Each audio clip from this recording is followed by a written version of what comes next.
Because we are a pack, a tribe, a culture, a community of found families and friends and allies and queers and so many people like yourselves. And members of our community, our culture, are gone. They leave behind a name that is tied to a lifetime.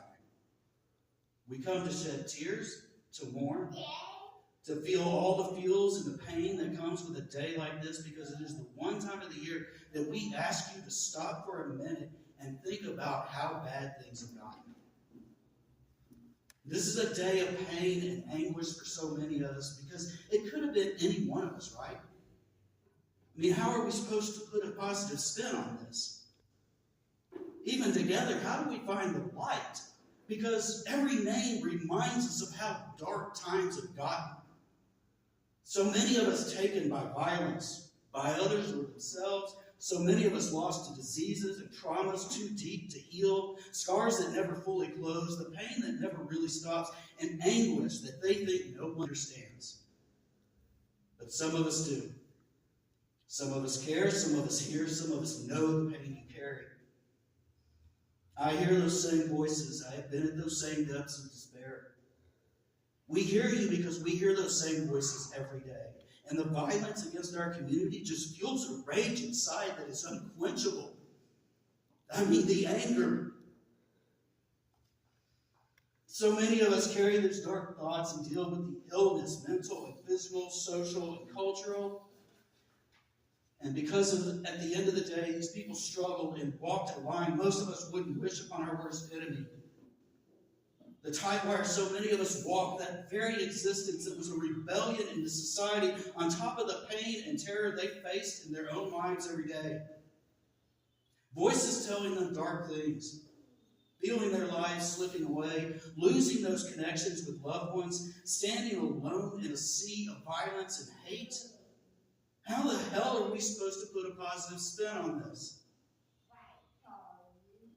Here's what I've got. Clunky meter and bad rhyme full of simple thoughts for such a time. Raw and unadulterated feeling, deep truths that we all know and things that leave us reeling. When I look around, the world hits me like a shotgun shell. I hear about the violent deaths and watch this world going to hell. We are in a fight, whether we like it or not. We're asked to hold the line conscripted into a service against what? Bigotry, hatred, prejudice, hiding behind piety. Queers are hated, degraded, castigated, pariahs of society. And we're dying, trying just to live, just to love, just to stop crying for one friggin' minute. Do you feel me? Yes. Do you hear me? Yes. Do you know what I am talking about? Yes. The pain we feel is because we are hung up on the death. So we're going to shed our tears and take a deep breath, because these people deserve to be celebrated for life. The world they live better for them being in it, even if it was a world of pain and strife. That person that was killed, that person that was outed, that person that was billed as the one to be counted, the one we couldn't save, the one who we lost, the one that probably saved me, but at such a cost. I mean, it could have been me that got killed. November 20th, it's on my mind for the entire year. The growing list of all my fear, trying to stay off it, trying to find a way to fit all this death into a world of peace and glory, trying to cover up one that's so bloody and gory. But there it is. The deep truths, the things that give me pause. As bad as this hurts, as bad as this is, I'm here today because their name reminds me of the war that rages, the war that gauges all of my endurance and the fortitude of forgiveness.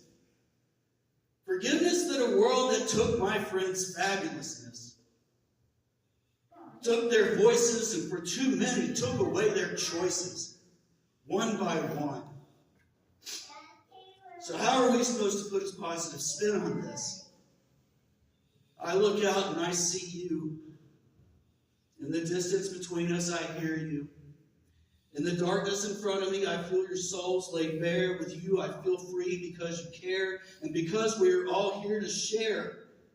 the last act these people made, the last stand they took, the last thing they did with their name was to make us look and see all of those people who just wanted to hear their name one last time before it was too late. There's power in what you go by. Your name is an emotion. The symbol of all you feel. A name is a complex notion. I can't forget these people's name. Their tragedy equally the same. Tragedy that you and I have to carry, cannot bury, deep down like I want to. It will eat you from inside thinking about everyone who died.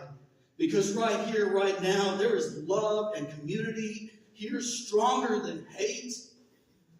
Stronger than that voice in your head telling you it's too late. Stronger than that jerk at work, and stronger than fate. Stronger than this red state of mine. Because we still have to hold the line. We don't get to stand down. We rebel with our existence and we lean on each other, vigilant and persistent. And these names echo in my mind and make me realize that these people's last act was to keep this community intact.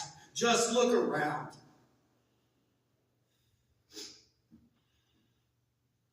Tomorrow is 11/21, day one for some of us. I carry these names in trust to get me through the ashes and dust. The war that rages in my mind, you are the beacons in darkness for us to find. Be that beacon. Share these words. Send this out to everyone. We at NWA Equality and the Trans Advisory Group want you to know there is help. There is hope. But it starts with you standing up, asking for help, asking to help, and carrying the names of those we have lost. You are the light for someone, whether you know it or not. You are the hope that is so deeply sought. And tonight we are so glad you came to help us celebrate their name.